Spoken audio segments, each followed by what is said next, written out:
Shalom saudara-saudara yang terkasih dalam Tuhan Yesus Kristus, selamat pagi. Renungan kita pada hari ini diambil dari Kisah Para Rasul pasal 16 ayat 19 sampai 40. Judul renungan kita pada hari ini adalah Iman dalam Pujian. Bernyanyi memiliki banyak manfaat bagi kesehatan mental dan tubuh. Bernyanyi dapat menghilangkan stres, merangsang respon imun, dan meningkatkan ketahanan terhadap rasa sakit, serta meningkatkan fungsi paru-paru. Bernyanyi dipercaya dapat membawa suasana hati menjadi lebih baik, bahkan menyembuhkan luka secara emosional. Bernyanyi juga bisa menjadi bagian ibadah orang percaya.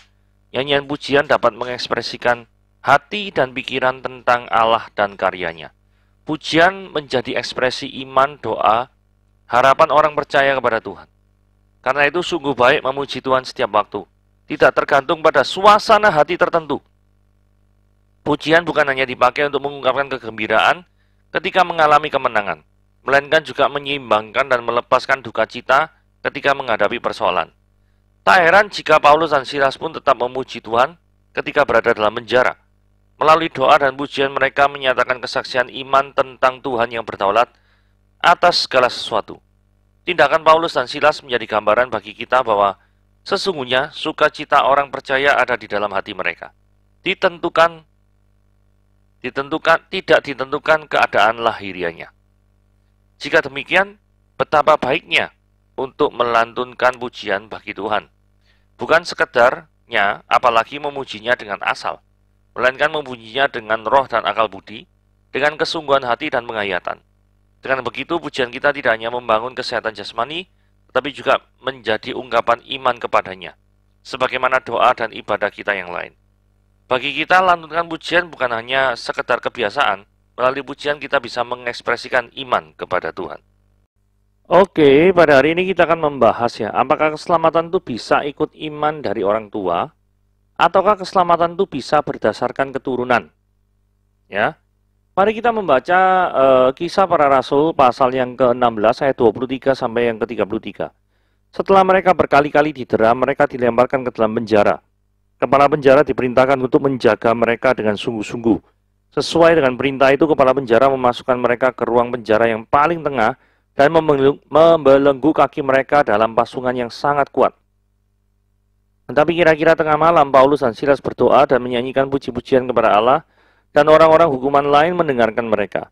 Akan tetapi terjadilah gempa bumi yang hebat, sehingga sendi-sendi penjara itu goyah. Dan seketika itu juga terbukalah semua pintu dan terlepaslah belenggu mereka semua. Ketika kepala penjara itu terjaga dari tidurnya dan melihat pintu-pintu penjara terbuka, dia menghunus pedangnya hendak membunuh diri, karena dia menyangka bahwa orang-orang hukuman itu telah melarikan diri. Tetapi Paulus berseru dengan suara nyaring, katanya, "Jangan celakakan dirimu, sebab kami semuanya masih ada di sini." Kepala penjara itu menyuruh membawa sulu, lalu berlari masuk, dan dengan gemetar tersungkurlah dia di depan Paulus dan Silas. Dia mengantar mereka keluar sambil berkata, "Tuan, Tuan, apakah yang harus aku perbuat supaya aku selamat?" Jawab mereka, "Percaya kepada Tuhan Yesus Kristus dan engkau akan selamat, engkau dan seisi rumahmu." Lalu mereka memberitakan firman Tuhan kepadanya dan kepada semua orang yang ada di rumahnya. Pada jam itu juga kepala penjara itu membawa mereka dan membasuh bilur mereka. Seketika itu juga ia dan keluarganya memberi diri dibaptis. Nah, kebenaran yang dianiaya. Ayat 23 dikatakan ya, setelah mereka berkali-kali didera, mereka dilemparkan ke dalam penjara. Kata ganti mereka di sini merujuk pada Paulus dan Silas. Mereka berdua adalah para pelayan Tuhan. Tetapi apa yang didapat dari mereka yang sudah setia dalam melayani Tuhan? Ada penderitaan yang hebat, tetapi mereka ini adalah orang yang tetap bertahan. Mereka bukanlah golongan seperti yang diceritakan dalam Matius pasal yang 13. Matius pasal yang 13 ayat 5-6 dan 20 ayat 21 dikatakan gini ya. Sebagian jatuh di tanah yang berbatu-batu dan yang tidak banyak tanahnya. Lalu benih itu segera tumbuh dan karena tanahnya tipis. Tapi sesudah matahari terbit, layulah dia dan menjadi kering karena tidak berakar. Benih yang ditabur di tanah yang berbatu-batu ialah, garis bawah ini, orang yang mendengarkan firman itu dan segera menerimanya dengan gembira, tetapi dia tidak berakar dan tahan sebentar saja. Dan apabila datang penindasan dan penganiayaan karena firman itu, seperti yang dialami Paulus dan Silas ya, orang itu pun segera murtad. Kalau misalkan Paulus dan Silas ini adalah orang-orang yang seperti ini, maka mereka pasti akan murtad. Tetapi mereka bukanlah orang yang digambarkan dalam Matius 13 ayat yang ke-5 dan 6 dan 20 dan 21. Mereka adalah orang-orang Kristen yang memiliki akar yang kuat, sehingga mereka tidak mudah digoyahkan oleh penganiayaan, sekalipun mereka memiliki kebenaran, dan berkali-kali mereka itu didera. Ini satu hal yang poin penting yang perlu kita garis bawahi. Jadi tandanya, kalau Anda itu Kristen yang tangguh atau tidak, itu adalah Anda itu berakar atau tidak di dalam Kristus. Kalau akar itu kuat, maka Anda tidak akan mudah tercabut. Diperlakukan dengan tidak sepantasnya. Ayat 24 dikatakan ya, kepala penjara memasukkan mereka itu ke ruang penjara yang paling tengah.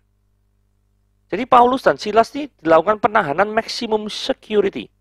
Tujuan ke ruangan paling tengah adalah supaya perilaku mereka itu dapat jadi pusat perhatian, dan kalau meloloskan diri pasti akan sulit sekali. Karena ibarat kamera, ini adalah view kamera 360. 360 derajat karena terletak di tengah ya. Semua orang itu bisa mengawasi gerak-geriknya. Itu tandanya mereka tahanan penting, maximum security. Terus yang kedua, membelenggu kaki mereka ke dalam pasungan. Sudah diletakkan di tengah, kaki dibelenggu lagi. Kaki yang dibelenggu itu gak bisa jalan-jalan di penjara. Pasti. Karena itu jaminan mutu. Pasti mereka tidak bisa kemana-mana. Jadi ini pelayan Tuhan, tapi diperlakukan kayak penjahat kelas kakap atau teroris berbahaya. Itulah yang, pelayan Tuhan yang diperlakukan dengan tidak sepantasnya. Nah, sebagai renungan, apakah kita pernah diperlakukan dengan tidak sepantasnya? Atau kita mengalami hal yang tidak wajar dalam kehidupan kita, yang merugikan kita, yang memalukan kita? Anda tidak sendiri. Penulis perjanjian baru sekelas Paulus pun, itu pernah mengalami diperlakukan tidak benar. Diperlakukan dengan semena-mena oleh orang-orang ini ya, orang-orang Romawi ini. Oke, mari kita lanjutkan. Ayat 25. Tetapi kira-kira tengah malam, Paulus dan Silas berdoa, menyanyikan puji-pujian kepada Allah, dan orang-orang hukuman lain mendengarkan mereka. Paulus dan Silas sekalipun habis mengalami penganiayaan, tidak menyurutkan semangat mereka untuk tetap menaruh pengharapannya kepada Tuhan. Dengan cara mereka berdoa dan menyanyikan puji-pujian. Tindakan ini adalah di luar dari kebiasaan ya, yang selama ini dilakukan oleh orang-orang yang ada dalam penjara. Karena orang yang ada dalam penjara biasanya yang keluar dari mulutnya itu keluh, caci maki, hujat, mesu-mesu gitu ya. Bukan doa dan pujian kepada Allah. Ini menunjukkan untuk memuliakan Tuhan. Itu tidak tergantung Anda itu sedang berada di mana. Juga tidak tergantung dalam situasi seperti apa Anda itu. Karena di dalam situasi yang tidak mengenakan pun, Paulus dan Silas ini tetap memuji Tuhan. Tengah malam waktunya memuji Tuhan, menyanyi. Mereka tidak protes kepada Tuhan. Kenapa saya mengalami ini, kenapa saya mengalami itu. Mereka tidak menanyakan hal itu. Mereka tetap memuji Tuhan dengan segenap hati. Hal ini juga mendapat perhatian dari para tahanan lainnya. Mungkin mereka akan bertanya-tanya, apa sih yang menjadi kekuatan mereka untuk bisa tetap memiliki pengharapan kepada Tuhan di tengah situasi yang terpuruk ini? Kalau mereka bertanya seperti itu, ini adalah sarana yang sangat bagus membuka pintu bagi penginjilan untuk orang-orang yang hatinya masih tertutup, yang belum terbuka untuk Kristus. Saudara, dengan perilaku yang seperti ini, yang tidak lazim, tetapi memberikan dampak positif, maka kerajaan Tuhan pasti akan lebih tersebar lagi. Ayat 26. Akan tetapi terjadilah gempa bumi yang hebat, sehingga sendi-sendi penjara itu goyah.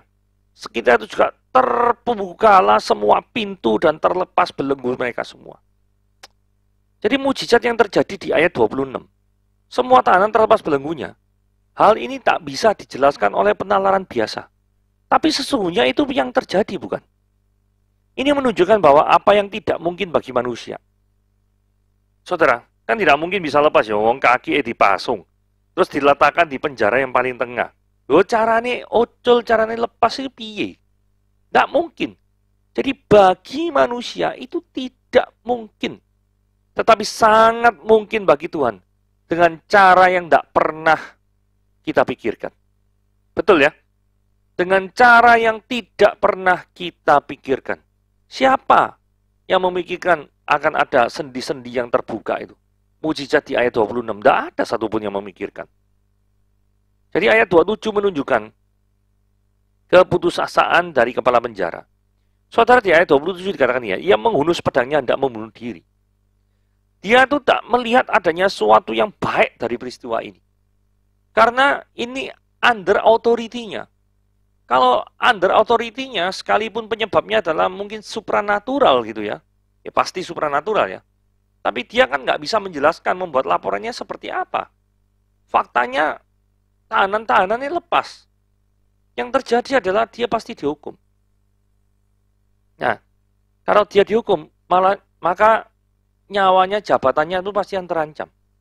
Nah, daripada dia menderita hukuman mati, maka yang lebih baik bagi dia adalah bunuh diri saja.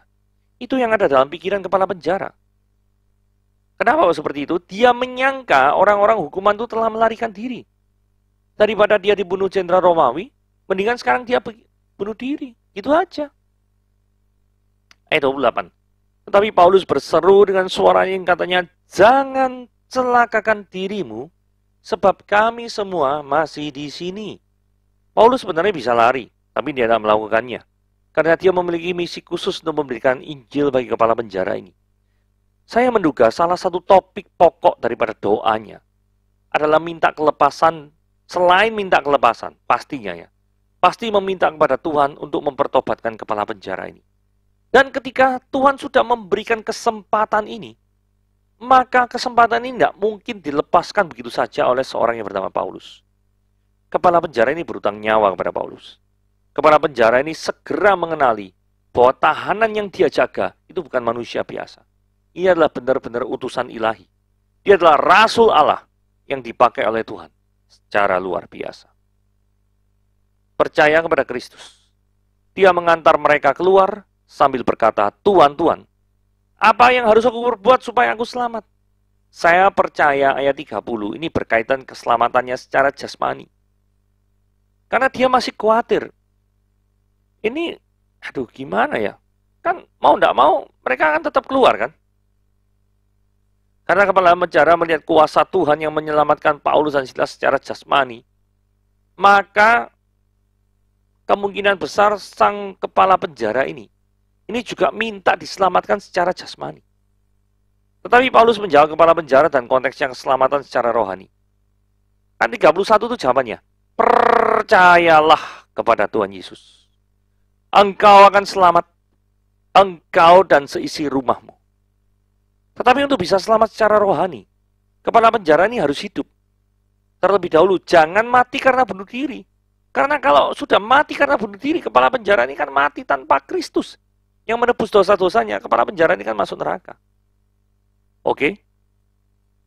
Jadi, kesimpulannya, melalui mujizat fisik yang dialami oleh Paulus dan Silas, momen ini dipakai bagi mereka, Paulus dan Silas itu, untuk memberitakan Injil Kristus pada orang yang belum percaya, dalam hal ini adalah kepala penjara. Supaya kepala penjara itu bisa melihat bahwa memang ada kekuasaan demonstrasi supranatural yang memang berada di belakang daripada Paulus dan Silas. Oke? Nah sekarang kita bahas ayat 31. Jawab mereka, Paulus dan Silas ya. Percayalah pada Tuhan Yesus Kristus itu, engkau akan selamat, engkau dan seisi rumahmu. Saudara, kalau kita membaca ayat 31 secara sekilas, ya, ini seolah-olah keselamatan itu bisa nunut. Percaya pada Yesus, engkau akan selamat. Engkau ini masuk kepala penjara ya. Terus kemudian ditambahi, engkau kepala penjara itu dan seisi rumahmu. Wah, apa ini keselamatan itu bisa nunut ya? Atau, kalau di dalam satu keluarga itu cuma ada satu orang yang percaya pada Yesus, apakah satu keluarga itu otomatis langsung selamat? Nah, sekarang kita lihat ya di Yehezkiel. Jawabannya ada di kitab ini ya. Di Yehezkiel pasal yang 14 ayat 12 sampai 16. Mari kita baca ya. Kemudian datanglah firman Tuhan kepadaku. Hai anak manusia, kalau sesuatu negeri berdosa kepadaku dengan berubah setia, dan aku mengajukan tanganku melawannya dengan memusnahkan persediaan makanannya, dan mendatangkan kelaparan atasnya, dan melenyapkan dari negeri itu manusia dan binatang. Biarpun, saudara perhatikan baik-baiknya, di tengah-tengahnya berada 3 orang ini. Jadi di tengah bangsa yang mau dimusnahkan itu sekalipun ada Nuh, Daniel, dan Ayub yang terkenal sebagai orang benar ya. Mereka akan menyelamatkan hanya nyawanya sendiri karena kebenaran mereka.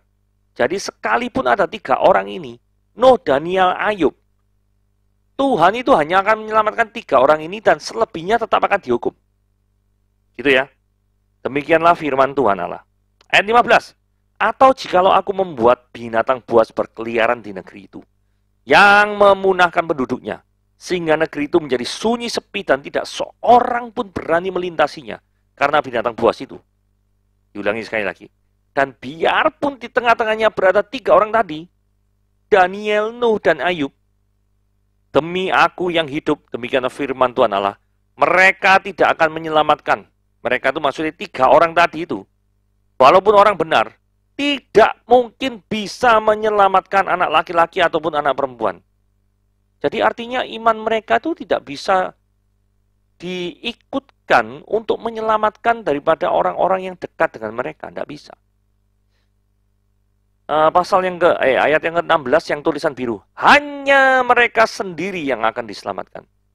Jadi ya cuma Nuh, Daniel, dan Ayub. Tapi negeri itu akan menjadi sunyi sepi karena adanya binatang buas itu. Jadi dengan Yeskiel pasal 14 ayat 12-16 itu sangat-sangat menjawab bahwa keselamatan tidak bisa nunut. Ada satu bukti lagi ya. Perhatikan kasus ini, Ishak mempunyai anak kembar yaitu Yakub dan Esau. Betul ya? Kalau semisal seumpama keselamatan itu bisa nunut, sedangkan Ishak itu pasti orang beriman. Kan Allah Abraham, Allah Ishak, Allah Yakub. Nah, kalau misalkan Ishak tak beriman, tidak berkenan, ya tidak mungkin disebut Allah Abraham, Allah Ishak, Allah Yakub. Benar ya? Nah, di dalam Roma pasal yang ke-9 ayat 13 dikatakan, seperti ada tertulis, aku mengasihi Yakub, tetapi membenci Esau. Saudara bisa lihat sendiri. Ini anak kembar loh. Jadi kalau misalkan keselamatan bisa nunut itu benar, maka tidak mungkin firmannya aku mengasihi Yakub tapi membenci Esau. Tapi pasti firmannya aku mengasihi Yakub dan Esau. Kan gitu ya? Tapi nyatanya enggak. Jadi artinya keselamatan memang tidak bisa nunut. Nah terus kemudian arti ayat daripada 31 ini apa? Engkau akan selamat, engkau dan seisi rumahmu. Sekilas wajah kan seolah-olah ini bisa nunut. Kalau aku selamat, aku dan seisi rumahku juga selamat. Saudara perhatikan satu ayat setelahnya, ayat 32. Lalu mereka, Paulus dan Silas dia, memberitakan Injil Tuhan, firman Tuhan kepadanya, kepada kepala penjara itu. Saudara perhatikan baik-baik yang berwarna merah. Dan kepada semua orang yang ada di rumahnya. Berarti termasuk anggota keluarganya bukan? Jadi artinya, mereka bisa percaya itu ketika mereka juga mendengarkan pemberitaan Injil. Bukan karena mereka nunut dalam hal keselamatan. Ayat 32 ini sering dilupakan oleh banyak orang. Jadi keluarga kepala penjara itu diinjili juga oleh Paulus dan timnya. Bukan otomatis mengikuti iman daripada kepala penjara. Ini konsisten dengan ajaran Yeskiel 14 ayat 12 sampai yang ke-16. Oke, yang terakhir ayat yang 33. Pada jam itu juga kepala penjara itu membawa mereka dan membasuh bilur mereka. Saudara, dari sini kita lihat Paulus dan Silas berarti tetap memberitakan Injil. Sekalipun tubuh mereka itu penuh dengan siksaan yang mengerikan. Saudara bayangkan ya. Paulus Silas ini tetap memberitakan Injil walaupun badannya itu pasti bocel kabeh ndak karu-karuan. Karena didera itu dipecuti gitu ya, dicambuki ndak karu-karuan. Ada perubahan sikap ya dari kepala penjara. Yaitu apa? Membasuh bilur mereka. Dari yang sebelumnya adalah justru membuat bilur-bilur pada tubuh mereka. Saudara yang tadinya itu menyakiti, sekarang hatinya luluh oleh kasih Tuhan yang hebat. Ketika seorang menerima Kristus sebagai Tuhan dan Juru Selamat, satu tanda yang pasti adalah perubahan sikap dalam menilai kehidupan ini. Dari yang tadinya hedonis, suka akan hawa nafsu, kenikmatan dunia, dan berpusat pada diri sendiri, berubah 180 derajat menjadi berpusat kepada Kristus. Dari yang tadinya menimbulkan luka kepada sesama, sekarang menimbulkan kesembuhan bagi sesama. Dari yang tadinya menimbulkan bilur, menciptakan bilur, sekarang malah membasuh bilur daripada orang-orang yang terluka. Itu adalah perubahan sikap dari seorang kepala penjara. Oke, renungan kita pada ini sampai di sini. Tuhan Yesus memberkati.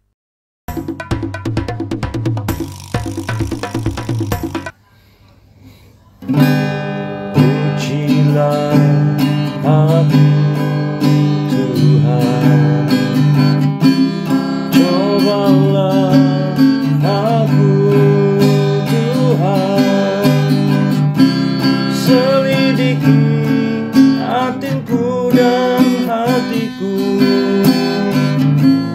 mataku tertuju padamu.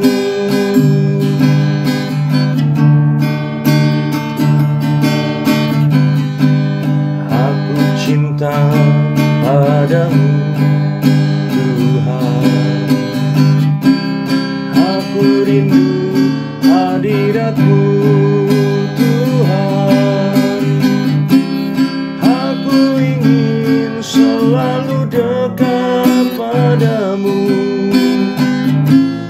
menikmati kehadiranmu. Ku nyanyi Hosana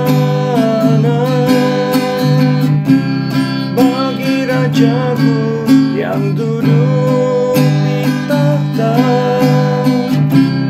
Aku muliakan dan kuagungkan, Kau layak disembah. Ku nyanyi Hosana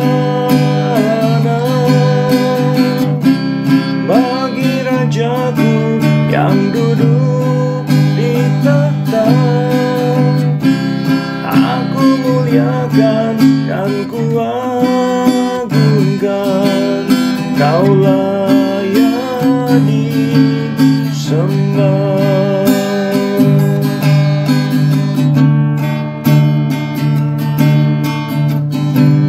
Pujilah aku Tuhan, cobalah aku Tuhan, selidiki batinku dan hatiku, mataku tertuju padamu.